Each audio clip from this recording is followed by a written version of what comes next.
Hello दोस्तों, तो आज हम करने जा रहे हैं 10th क्लास का चैप्टर नंबर 3 एक्सरसाइज करेंगे इसकी हम।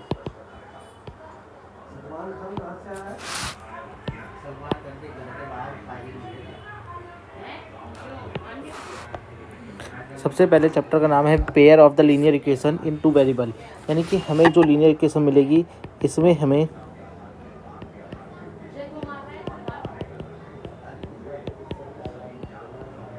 दो वेरिएबल देखने को मिलेंगे। वेरिएबल क्या होते हैं आपको पहले इसका थोड़ा सा बेसिक बता दूं कि ऐसी वैल्यू जिसको हम चेंज कर सकते हैं या चेंज होती रहते हैं अकॉर्डिंग टू क्वेश्चन, तो उसे वेरिएबल कहते हैं। पर कांस्टेंट क्या होते हैं जिनकी वैल्यू चेंज नहीं होती, जैसे कि हमारे नंबर्स, इनकी वैल्यू चेंज नहीं होती।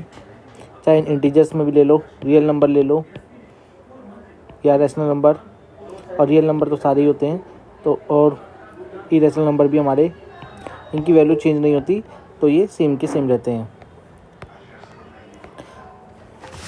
हमारी इक्वेशन कैसे होती है, हम आपको पता ही होगा कि अगर हमें इक्वेशन लिखनी है तो हमें दो वेरिएबल चाहिए होंगे।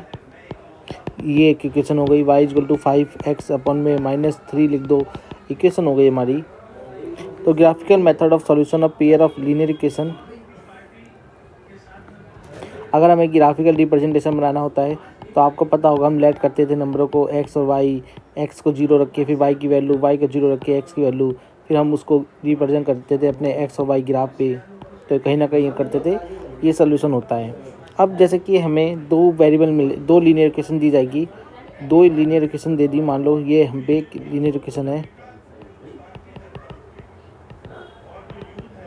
इसके बारे में क्या हो सकता है, लाइन या तो इंटरसेक्ट करेगी या तो लाइन कभी इंटरसेक्ट नहीं करेगी, नेवर कभी भी, या तो लाइन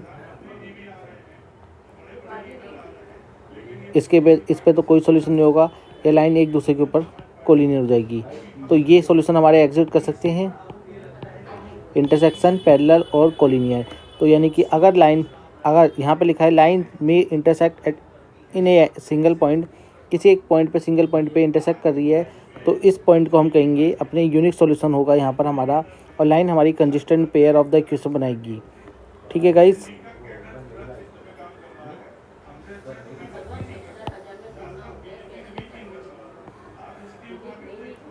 द लाइन्स में बी द पैरेलल, अगर लाइन पैरेलल हैंगी हमारी,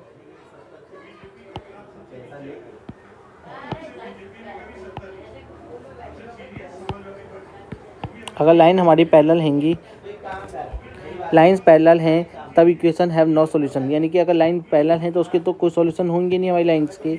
लाइंस में भी कोइंसाइड कर जाएंगी, अगर एक के ऊपर एक लाइन आ रही है, कोइंसाइड कर रही है, in this case the infinite many solution exist कर जाएंगे। देखो इस पॉइंट पे भी हमारे एक पॉइंट सॉल्यूशन, इस पॉइंट का भी, इस पॉइंट पे भी सॉल्यूशन, कई सारे सॉल्यूशन हमारे एग्जिट कर जाएंगे यहाँ पर। तो ये लाइन हमारी कंसिस्टेंट होगी, जहाँ सॉल्यूशन आ रहा है वहाँ, जहाँ सॉल्यूशन है वो कंसिस्टेंट होंगे, और जहाँ सॉल्यूशन नहीं है, नो सॉल्यूशन, नो सॉल्यूशन आ रहा है, तो लाइन इनकंसिस्टेंट होने वाली है। और ये कब होती है, जब लाइन पैरेलल होती है। तो यहाँ पर एक टेबल भी दे रखी है, हमें कैसे पता चलता है कि लाइन ग्राफ की लाइन पैरेलल है या नहीं है।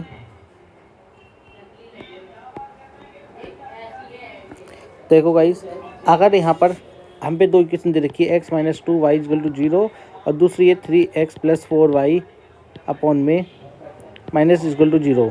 अगर यहाँ पर हमें a1 a2 हमें देंगे, इसके साथ जो होगा a1 कहेंगे, x के साथ वालों को a1 कह रहे हैं हम, x के साथ जो है हमारे पास वो 1 है ऊपर में इधर, और नीचे में a2 वाले के साथ है 3, और इसी b2 और b1 लेंगे हम अपना, -2 आ रहा है और 4 आ रहा है, ये भी अगर काटेंगे तो -1 और y2 आ रहा है। यहाँ पर हम देख पा रहे हैं कि a1 और a2 = नॉट है, b1 = b2 नॉट आ रहा है रेशियो, तो क्योंकि 1/3 नॉट इक्वल टू 1/1, तो इसका मतलब हुआ लाइन्स हमारी इंटरसेक्ट कर रही है, लाइन्स हमारी इंटरसेक्ट कर जाएगी, ये अगर कंडीशन फॉलो होती है, और यूनिक सॉल्यूशन एग्जिट करते हैं, यूनिक सॉल्यूशन आते हैं हमारे। इसी प्रकार लाइन जब A1 A2 ratio B1 B2 और C1 C2 का रेशियो बराबर आता है तो लाइन हमारी कोइंसाइड कर जा रही है, यानी कि इनफाइनाइट सॉल्यूशन हमारे होंगे, इनफाइनाइट सॉल्यूशन हमारे होने वाले हैं। और जब हमारे A1 A2 तो बराबर हैं B1 B2 के, पर C1 और C2 बराबर नहीं आ रहा, C1 C2 नहीं आ रहा, तो लाइन्स हमारी क्या होने वाली है, पैरेलल लाइन हमारी पैरेलल लाइन्स होने वाली हैं। इसका मतलब हमें नो सॉल्यूशन देखने को मिलेगा, कोई सॉल्यूशन नहीं होगा, नो सॉल्यूशन देखने को मिलेगा। लाइन हमारी क्या होने वाली है, इनकंसिस्टेंट होने वाली है। आपके थर्ड चैप्टर में ये बेसिक था, इसके बाद हमारी सॉल्यूशन आ जाएंगे कि कैसे क्वेश्चन लाइन के सॉल्यूशन निकालते हैं हम, तो वो भी हम इस वीडियो में कर लेंगे अपना। और दोस्तों, अगर आपको हमारे पास 1 to हैंड पढ़ना है तो हमने 10 क्लास का फ्रेश कोर्स लॉन्च कर रखा है, आप हमारे से कांटेक्ट कर सकते हो। तो हम आपको पूरा बेसिक कराएंगे यहाँ पर 10 क्लास का 1 to 1 मेंटरशिप में। 9th-10th दोनों के बच्चे हमसे जुड़ सकते हैं हमारी ऐप पर भी।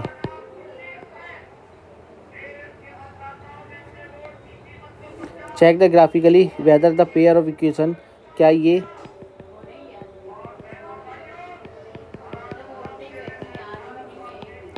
इसके ग्राफिकल रिप्रेजेंटेशन हमें बनाना है, तो हम वही करेंगे, अपना x और y की वैल्यू निकालेंगे। अगर हम 3x plus equal to Y की निकालते हैं और x को 0 रखते हैं तो y की वैल्यू हमारी आती है 2, और y को 0 रखते हैं तो x की वैल्यू आती है 6।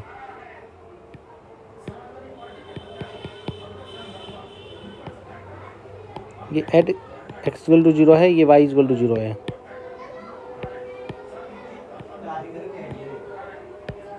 तो यानी कि यहाँ पर अब सिमिलरली इसी प्रकार हम अपने सेकंड वाले इक्वेशन में भी करेंगे।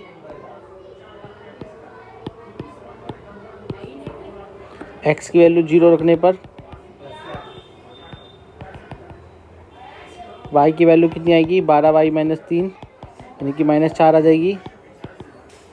अब जब हम x को 0 y को 0 रखेंगे तो यानी कि 2x इक्वल टू 6 12, x की वैल्यू 6 यानी कि क्या आई, 0y 6 आ गई। तो यानी कि हमारी जब ग्राफ पे से दिखाएंगे हम अपनी इक्वेशन 2 पॉइंटों को, हमारे कौन कौन से पॉइंट है, 0,2 और 6,0। पहली वाली इक्वेशन से मिला है 0,2 और 6,0। तो यानी कि ये लाइन कहाँ पर होंगी, 0,2 हमारा यहाँ पर होगा और 6,20 यहाँ पर होगा। तो ये लाइन ऐसे जाएगी हमारी, ये पहली लाइन है, याद रखना। सेकंड लाइन जब हमारी है उसके कोऑर्डिनेट हम पे हैं 0,-6 और 6,-4। तो ये पॉइंट 0,-4 कहाँ पर होगा, यहाँ कहीं होगा। ये लाइन ऐसे जाएगी, तो यानी कि इस पॉइंट 0,6,0 ये वो सॉल्यूशन है जो दोनों लाइन पे आ रहा है, आप देख पा रहे हो यहाँ पर।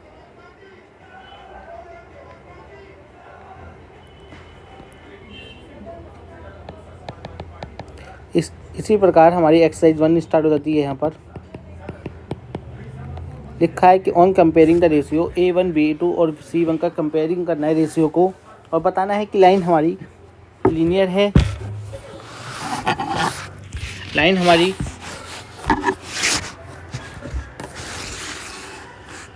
corresponding lines are representing the following pair of linear equation intersect at a point या पैरेलल या कोइंसाइड कर दी है।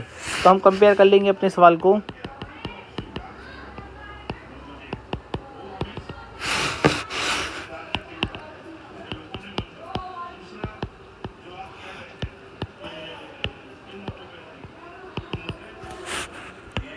A1 और B2 की वैल्यू अगर निकालेंगे, अगर हम सही से प्रॉपर आंसर करें अपना, तो हम इधर पहले अपना A1 A2 लिखते हैं।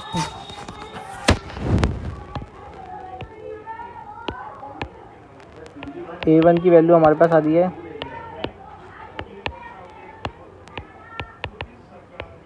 5,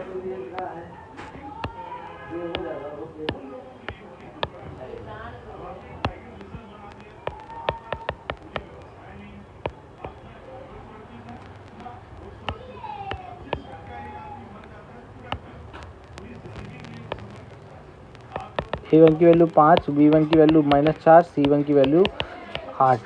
इसी प्रकार A2 की वैल्यू 7, B2 की वैल्यू 6 और C2 की वैल्यू हमारे पे -9। तो A1 और A2 का रेशो निकालते हैं। A1 और A2 की वैल्यू आती है हमारे पास -y7, B1 और B2 की वैल्यू आती है हमारे पास -4y6। इसको काट के हम 2/3 लिख सकते हैं। और C1 और C2 की वैल्यू आती है हम पे 8y-9। अब जैसे कि हम पे पहली इक्वेशन से मिल रहा है कि A1 और A2 बराबर नहीं है। जब A1 और B2 बराबर नहीं है तो हमारी क्या इक्वेशन बनती थी, हमारी लाइन बनेगी इंटरसेक्शन, यानी कि लाइन हमारी इंटरसेक्ट होगी और कोई यूनिक सॉल्यूशन नहीं मिलेगा। आप यहाँ पे टेबल से देख सकते हो A1 A2 पे क्या लाइन बन रही है, इंटरसेक्शन और यूनिक सॉल्यूशन मिलेगा। तो ये आपको याद रखना है कि कब हमें यूनिक सॉल्यूशन, कब हमें पैरेलल और कब हमें कॉन्साइड लाइन मिलेगी। कॉन्साइड की इक्वेशन आपको पता ही है, A1 और A2 सब तीनों बराबर होने वाले हैं।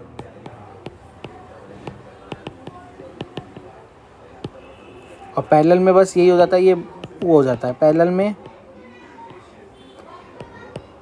C1 और C2 वो हो जाते हैं। कॉन्साइड इंटरसेक्शन में ये होता है, इंटरसेक्ट में, और जब तीनों बराबर होंगे तो हमारा कॉन्साइड कर जाएगी। अब देखो यहाँ पर लिखा है कंसिस्टेंट इनकंसिस्टेंट। आपको रेशियो से ही बताना है। रेशियो अगर पैरेलल का आता है तो लाइन इनकंसिस्टेंट हो जाएगी। अगर आपके ऊपर आपके पास ये वाली इक्वेशन आती है या तीनों बराबर रेशियो आ जाते हैं तो लाइन कंसिस्टेंट रहेगी हमारी। तो ये आप कर सकते हो। आगे बढ़ते हैं हम अपने अलजेब्रिक मेथड सब्स्टिट्यूशन मेथड में, यानी कि एक की वैल्यू निकाल के हम दूसरी की वैल्यू निकालेंगे। सब्स्टिट्यूशन मेथड में हमें क्या करना है, 7x, हमें एक इक्वेशन दे रखी है 7x = -15 = 2, x + 2y = 3। याद रखना इसमें हमें करना क्या है, एक की वैल्यू निकालनी है, फिर उसको दूसरी इक्वेशन मान के फर्स्ट वाली इक्वेशन में रखना है, तो हमें आंसर मिल जाएगा। जो इक्वेशन हमें आसान लगेगी हम वो उठाएंगे अपनी। जैसे कि सेकंड इक्वेशन आसान है, तो from second x to y = मैंने ये उठाई, x की वैल्यू यहाँ से निकाली 2y। अब मैं इसको पुट कर दूंगा फर्स्ट में, पुट इन फर्स्ट में करूँगा 7x 3 - 2y = 15। यही सब्स्टिट्यूशन मेथड है कि एक की वैल्यू इक्वेशन को उठाओ, दूसरे में रख दो। 7 या 21, 7 दूनी 14। इसे सॉल्यूशन कर लोगे आप, ये 29 बन जाएगा।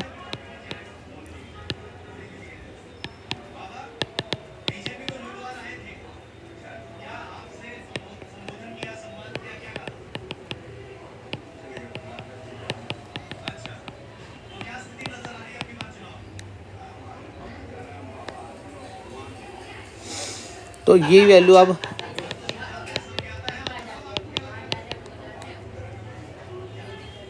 आप सॉल्व कर लोगे, आपका आंसर इधर मिल जाएगा। तो ये सही है हमारा। 7 या 21, 7 दूनी 14 और 15, ये में इक्वेशन थी, इधर 2 था, 21 हो गया, 14 और ये माइनस का ही रहेगा। इसे सॉल्व कर लिया हमने। इसे सॉल्व करेंगे, इन पे वैल्यू मिल जाएगी 19 दूनी 38, 29 से 13 की इंटू कर देना एलसीएम लेने के बाद। तो 9 × 27 का 2, 3 दूनी 6, 3 दूनी 8, 38 को माइनस कर देना,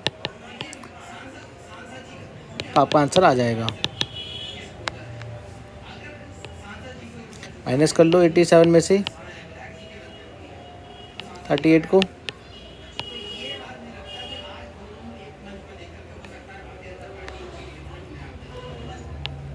(49/29) ये हमें आंसर मिल गया। तो आप देख पा रहे हो आंसर हमारे सही आ गए हैं। ये होता है सब्स्टिट्यूशन मेथड, आप यहाँ पर कर लेना इसे। इसके बाद हम आते हैं एलिमिनेशन मेथड पे। एलिमिनेशन मेथड में हमें क्या करना होता है, एक के सवाल को हमें पूरी को गायब करना होता है, या x की वैल्यू को या y की वैल्यू को। करते भी आसान तरीके से ही है उसको हम, जैसे कि मैं सबसे आसान सवाल यहाँ से उठा लूँगा और बाकी हम सवाल एक्सरसाइज में अपने सॉल्व करते रहेंगे। यहाँ पर x + y = 5 है और 2x = -3y4 है। तो यानी कि x को गायब कर दो या 3 को y को गायब कर दो, y के कंपोनेंट्स। तो हम क्या करेंगे, मल्टीप्लाई कर देंगे 2 से। अपनी फर्स्ट इक्वेशन में 2 से मल्टीप्लाई करने पर हमें 2x 2y 5 दूनी 10 और 2x 3y प्लस 4 मिलता है। अब क्या करेंगे, यहाँ से सब्ट्रैक्ट कर देंगे। यहाँ से सब्ट्रैक्ट करने पर साइन चेंज हो जाएंगे, ये प्लस का बन जाएगा, ये माइनस का बन जाएगा, ये सॉल्व हो जाएगा, ये कट गया पूरा प्लस माइनस, ये बन गया 5y, ये बन गया 6, y की वैल्यू आ गई 6y 5। अब अपनी क्वेश्चन में रख लेंगे इसे, x वाली में इक्वल टू 5 थी,